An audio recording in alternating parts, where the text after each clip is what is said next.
Po ajo Klode, kusha ime, ku është s'del më këtu, se kam pavo. Nga që rike s'pako, jo të rike s'pako.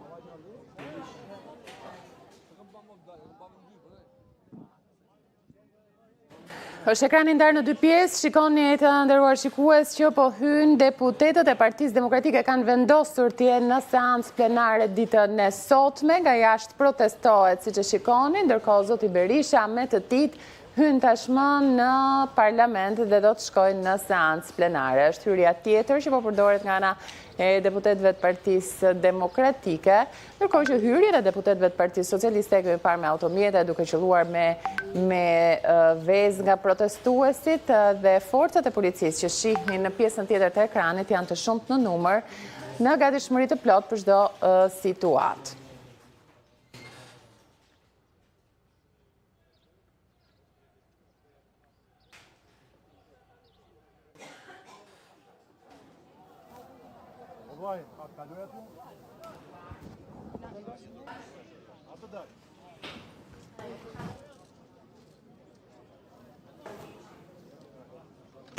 Ende nuk ka nisur seanca plenare, pritet nisë, vendosur për sot në mesditë, gjithashtu do të jetë seanca e fundit ditën e njëjtë në 23 korrik. Grupi parlamentar i Partisë Demokratike ka patur një mbledhje për cilën ju morët informacione edhe nga kolegu Osman Stafa dhe me njërë pas mbledhjes kanë vendosur që të jenë të pranishëm në seancën e ditës së sotme.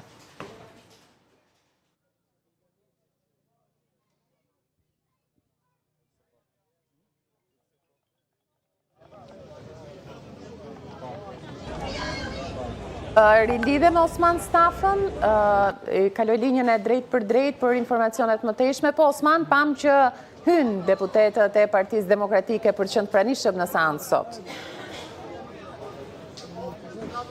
Po, pas disa seancash të cilat i kanë bojkotuar ditën e sotme, vendimi i grupit parlamentar të Partisë Demokratike ka qenë që të jetë pjesëmarrës në seancën që do të zhvillohet, pra që do të nisë në këto momente, dhe kanë zgjedhur që të mos hynë nga hyrja kryesore si kundër bëjnë deputetët zakonisht, por të hynë nga rrugë të tjera alternative për të mos u përballur me vezët e protestuesve të cilët janë të vendosur në hyrjen kryesore. Pra, është një strategji e tyre për të mos u përballur me protestuesit të cilët në disa raste nuk i kanë kursyer as deputet Partisë Demokratike për të hedhur atyre vezë. Ndërkohë që përveç rreth 3-4 makinave të ministrave të Partisë Socialiste që kanë hyrë në Parlamentin e Shqipërisë, nuk ka makina të tjera. Ato makina të cilat kanë hyrë janë goditur me vezë nga protestuesit të cilët qëndrojnë, vijojnë të sfidojnë temperaturat e larta të verës për të qëndruar dhe për të protestuar, duke ju drejtuar thirrje deputetëve të Kuvendit të Republikës së Shqipërisë se nuk i përfaqësojnë pra protestuesit dhe popullin shqiptare. Për këtë arsye ata janë duke goditur me vezë një akt proteste